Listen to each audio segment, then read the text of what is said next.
I'm not sure, but it was a lot of these people, they're just super positive, and when you're able to experience positive people talking about a subject that a lot of people want to go into, I feel like that's the way to handle it. You got to handle it positively.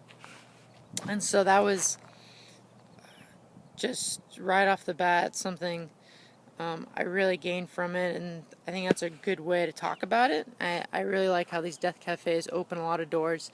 And midway, we had a break. I got to talk to a guy next to me. I feel bad I didn't get his name, but he was a nice guy. He's a musician. He's been living here for around 4 years.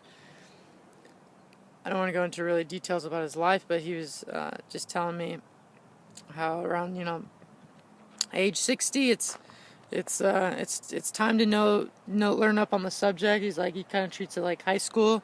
You're high school age 18, 22. Got to get that degree. It's just the thing you got to do. And you're saying, hey, this time, just got to know about the subject. So death. I feel like before it was more like, oh, you're dying, you're dead. I don't know what to say. Of course, there's a process that we learned a lot about here in Communications in Diverse World, how different religions look at death. Something that relates to the chapter, in chapter 5, it talks about worldview, cultural explanations of life and death. And right here, we were discussing religion, and the number one thing we want to discuss about religion was we wanted to be really open to everyone's ideas, and anything you learn in a different religion can just be more information to you, not to argue. And so I got to learn a lot of different aspects on religion face to face, being just that's the way it is, told from, say, my dad or from other Christian brothers. So I got to look at religion in a worldview, and it's a little overstatement, but it is very true how world war religion is a really important part of our life for billions of people. Said on page 123, and it's a distinguishing characteristic that provides a really world view. Some of the religions we talked about were Christianity, Buddhism, and it's not really a religion, but atheism, the opposite of religion. And the ethics of it was to really keep an open mind through going through that.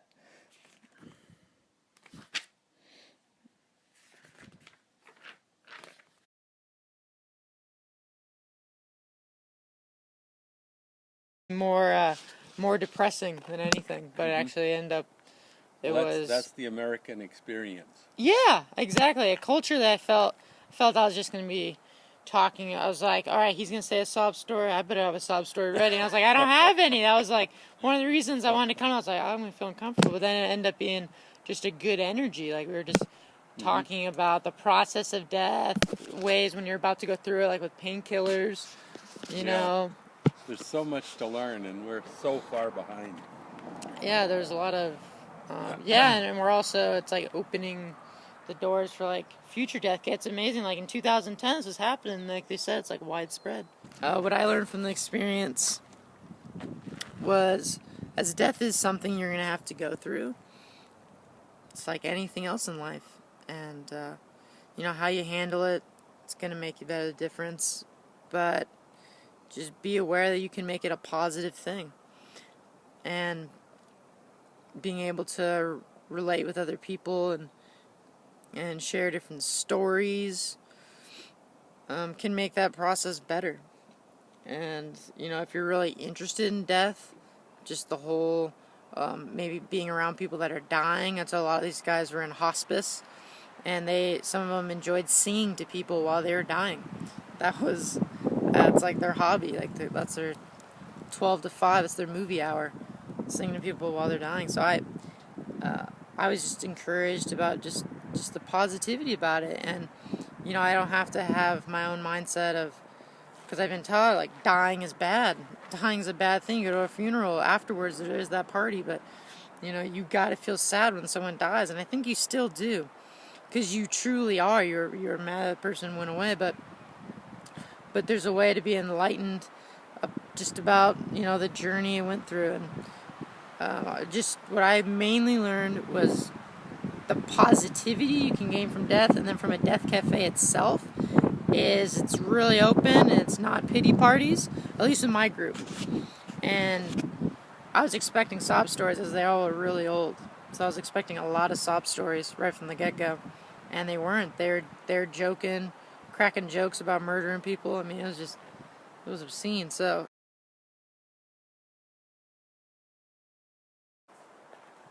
I think what you can learn from me and my experience was I adjusted really quick to it.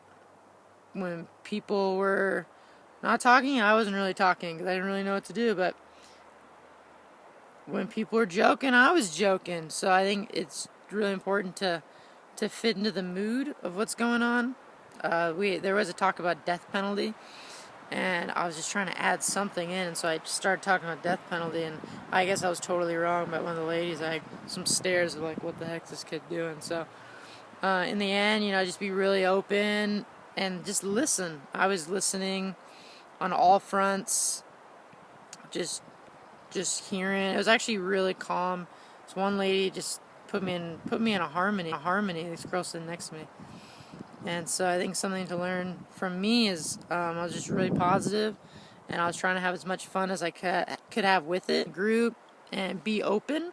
A lot more people are open around you, and I said a couple stories, and that's what my fear was going in, as I'd say something really bad, or not something bad, just something in the wrong place, and people would take it wrong, and it'd be a wrong context sort of thing. I was afraid I was going to say, at least he's in a better place now. That's what I was feeling I was going to have to say most of the time. That's all I feel I would say. But once you're in the thick of it, you're actually pretty real, and you're just keeping a real positive attitude. And anytime someone said something, I said something, I just got blank stares. I just made a joke immediately after, and it was all good. So any like type of uncomfortability, as long as you were open and listening to everybody, you were respected in the group. Something I definitely learned through the Death Cafe experience were older people. The elderly are the audience, are the participants in this not sort of event, sort of gathering, as they're more gathered towards death or the next event process.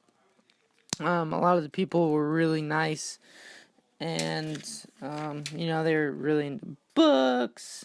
And something learned from the book that I remember seeing was a culture's perception and treatment of its elderly is a reflection of what members of that culture have learned about the aging process.